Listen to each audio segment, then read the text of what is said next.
Everybody's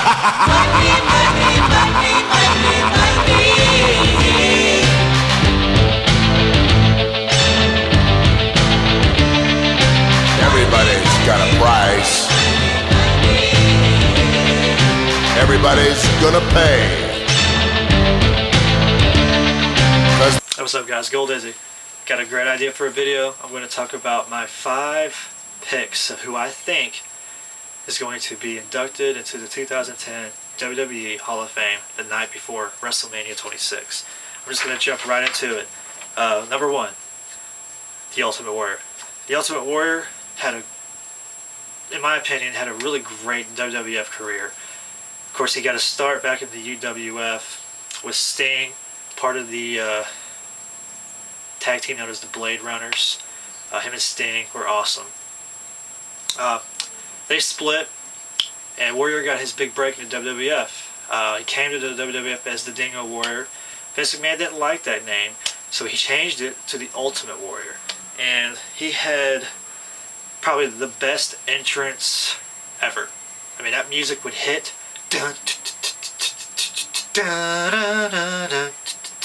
and he would just blast through the curtain, blast all the way down to the ring, shaking the ropes, going insane. Probably the steroids is what got him all hyper or what, but still, he had great feuds with the Honky Tonk Man. Honky Tonk Man was the longest reigning IC champion. Ultimate Warrior broke that, got his first IC championship, went on to feud with Rick Rude for the IC belt. He finally got his big break at WrestleMania 6. Hogan versus the Warrior, champion versus champion, the ultimate challenge. And Hulk Hogan passed the torch to the Warrior. The Warrior became the World Wrestling Federation heavyweight champion, and the rest is history. He didn't have such a great relationship with Vince McMahon. He was a very demanding person, didn't want to do the things that he was supposed to. Missed a lot of house shows, whatnot. Warrior was really into himself. He was really into his gimmick. So much, in fact, that he legally changed his name from Jim Hellwig to Jim Warrior. Talk about dedication. But he went to WCW, had a stint there. But his promos were absolutely freaking insane. I mean, I don't know if it was the steroids that was going into his brain, but it was almost like he was in a trance when he would start cutting a promo. He would start talking about the most obscure shit you would ever hear in your life. Get the Self-Destruction of the Ultimate Warrior DVD. Yes, they really bash him, but they show his promos. And my God, he's got some classic promos. But that's my first pick, the Ultimate Warrior. Second pick, Ravishing Rick Rude. Now, Ravishing Rick Rude, in my opinion, one of the greats. Of course, wasn't the best wrestler of all, but he was definitely up there. Had a great stint in WWF, Intercontinental Champion. Got the feud with the Warrior, like I just spoke of before. Great promos. I liked him best in WCW in the early '90s when he feuded with Sting for the United States Championship. Talk about great wrestling. He held the United States Championship longer than anybody, I think. And him and Sting had a lot of great classic matches. Of course, he was in the Dangerous Alliance with Paulie Dangerously. I think Rude was like the lead wrestler of that group. But he went back to the WWF and managed DX, the original DX, with Shawn Michaels, Triple H, and Chyna. And I think he had a great career. His promos were stellar. He had a great entrance. His music would hit. He'd walk down to the ring. He was very into himself as well. He would come in, do his classic, what I'd like to have right now is for all you fat, ugly, out of shape, couch potato sweat hogs to keep the noise down while I take my robe off and show you what a real man is supposed to look like. Hit my music. And then of course he'd gyrate the hips, take the robe off, and give the women something to go crazy about. He had that awesome finisher, the Rude Awakening, which is basically a hangman neck breaker. Did it very well. And so that's my number 2 pick, Ravishing Rick Rude. Third, Owen Hart. Owen Hart.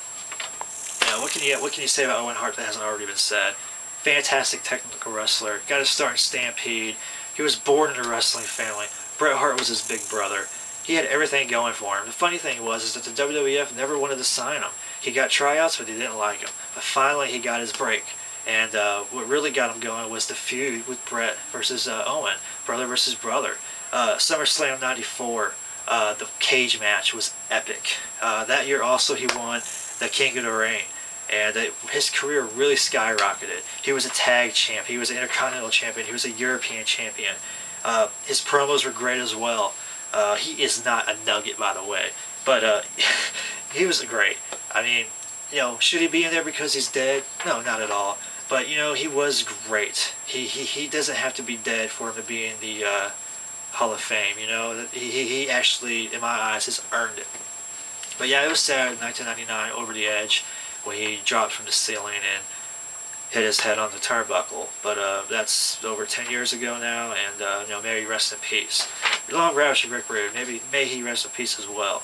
But Owen Hart was fantastic, I think, and great wrestler, and he was part of the Hart Foundation, part of Camp Cornette. He was great heel, a great face, teamed with Coco Beware, his high energy, very good tag team. Well, not very good.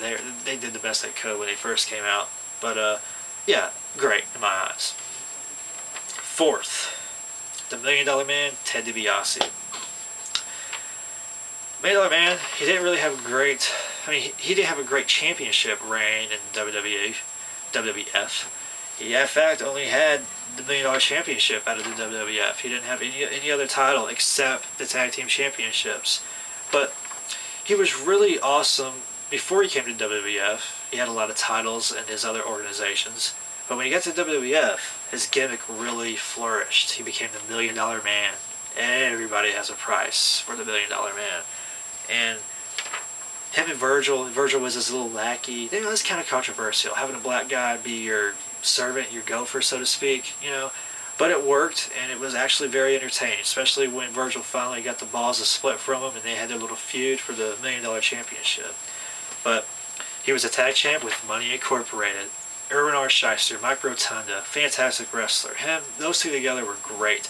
Great feuds with Natural Disasters, Legion of Doom, whatnot. But $1 Million Man, Ted DiBiase, was a great technical wrestler, no doubt about it. And I really think he should be in the WWE Hall of Fame.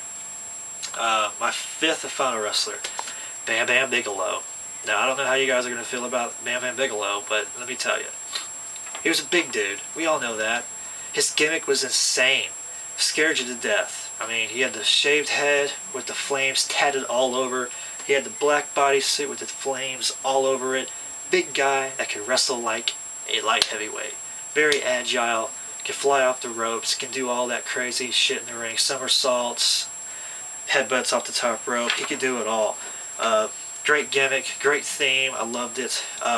He was all over the world. He was in the CWA, the WWF, the NWA, the ECW, WCW, New Japan Pro Wrestling. He was there. Didn't have any titles in the WWF except for a Slammy that he won in 1987 with Mean Gene Okerlund. They won it together. And they had the best head, whatever that meant. But he went in the CWA. He was the Southern Heavyweight Champion. He was the NWA Northeast Heavyweight Champion, ECW Champion, ECW Television Champion, WCW Hardcore Champion, and Tag Team Champion. And in New Japan, he was the Tag Team Champion with Vader. Vader, another great heavyweight that could just do anything in the ring. Very agile. Those two together, fantastic. But those are my 5 picks. The Ultimate Warrior, Ravishing Rick Rude, Owen Hart, $1 Million Man, Bam Bigelow. Please let me know in the comment section what you think about that. Also tell me who you think should be in the 2010 WWE Hall of Fame. And I think I'm running out of time. And that's it, guys. Go Dizzy. Peace out.